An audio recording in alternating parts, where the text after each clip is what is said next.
Welcome to lab. I'm excited that we are going to be going through the final pieces of new material for this semester. This week we're going to go through testing Phorias and Vergences on your patients. The resources that are available to you are the same videos that I had you watch for Lab 9. You can watch the sections again that cover the Phorias and the Vergence testing. And then, of course, it's always good to review all of the testing. The relevant sections in the lab manual have a lot of good detail that will certainly help if you have any confusion about any of the steps in the procedures. In order to test Phorias, you're going to use a standard setup of putting 12 base in prism in front of the patient's right eye and 6 base up prism in front of the patient's left eye. When you do this, you are dissociating the images that the patient sees, and with the base in prism, you're going to be moving that image outward. So with the right eye, they're going to see an image out to the right. And when you have it set up like this with base up prism in front of the left eye, remember that that's moving the image down. So with the left eye, they're going to see an image down below. Confirm with your patient that they see an upper right image and a lower left image.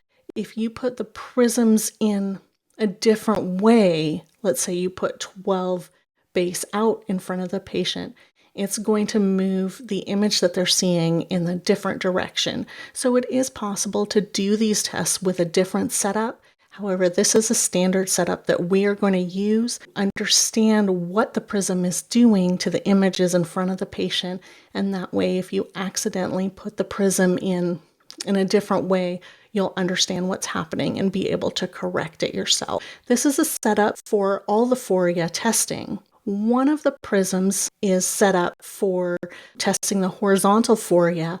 At the same time, the other prism, the vertical prism, is going to be assigned as a dissociating prism. When you're testing horizontal Phorias, you're going to ask the patient to focus on the image that is not going to be moved. In this case, with a horizontal Phoria, it's going to be the image that they see with the left eye, because you're using the left eye to dissociate the images vertically. The left eye is dissociating the images by moving one of them vertically lower, so you'd have them focus on the lower left image and keep it as clear as possible. Move the horizontal image towards 0. So you'll move that 12 base in prism towards 0. Ask your patient when the upper image lines up with a lower image, like buttons going down a shirt. I make sure I let the patient know that I'm going to go past that and then come back from the other direction and have them tell me again when they line up. This is a passing alignment test, so you don't want to pause when the patient tells you that the images line up. The patient is going to be more sensitive to the alignment than you can replicate with the prism. So if you pause, the patient's Vergence system is going to take over and shift that image. So you just want a passing alignment test. Tell your patient not to worry. You're going to go right past the alignment and then come back from the other side. So you basically are going to get 2 measures of the Phoria, one from either side, and you want to make sure you record them with a dash between them.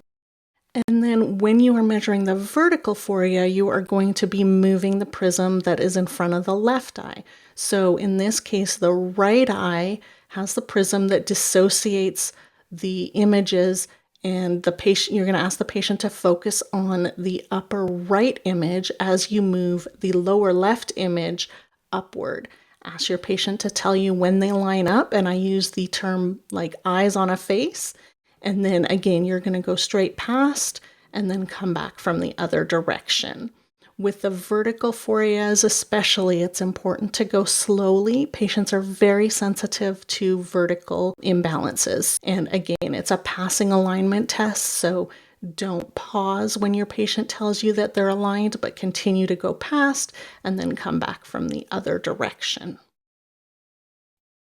In order to set up the automated phoropters for testing prism, you're going to want to put the horizontal and vertical prism into place. In order to do that, it's best not to press that Phoria button that's available, but instead go ahead and isolate your 2025 letter or your 2030 letter and press the H button. Go ahead and dial in your horizontal prism and then do the same for the vertical.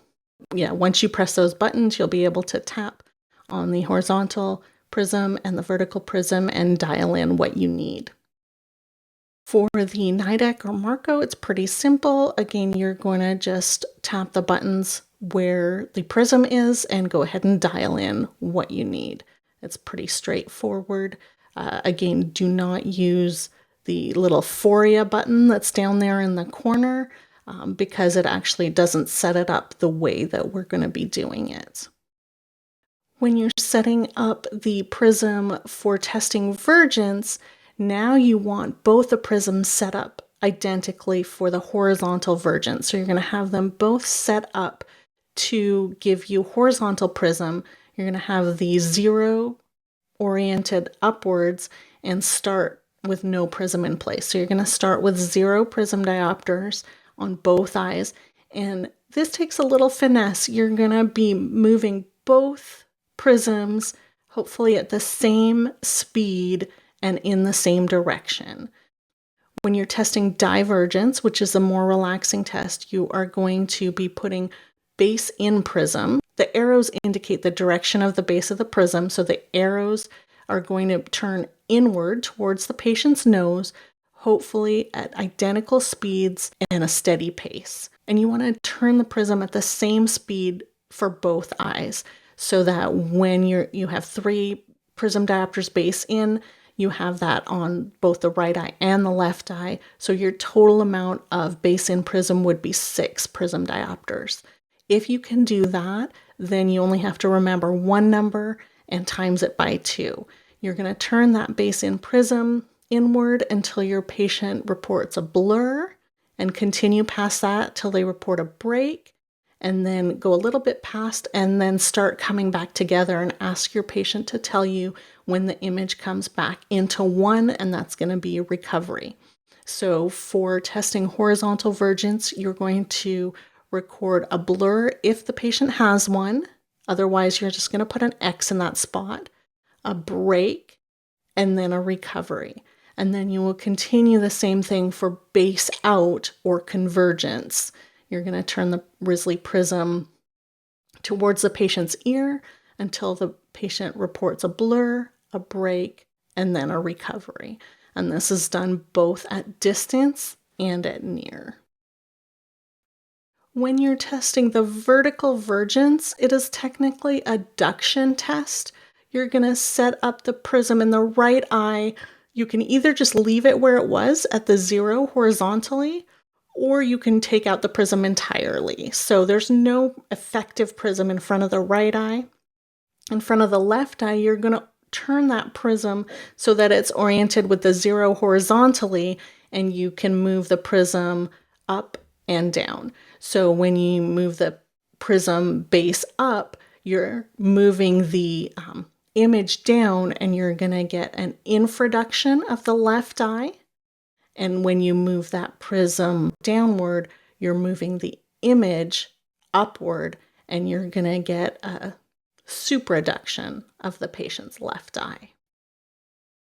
It's important not to go too fast when you're doing Vergences, and try and really be steady moving the prisms at the same rate on both sides.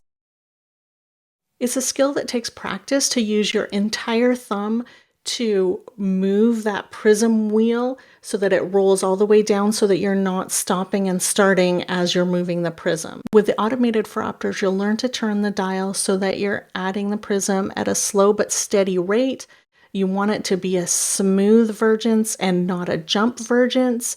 So if you move too slow, then you jump between the values. But if you can turn it smoothly, it doesn't jump in the patient's view.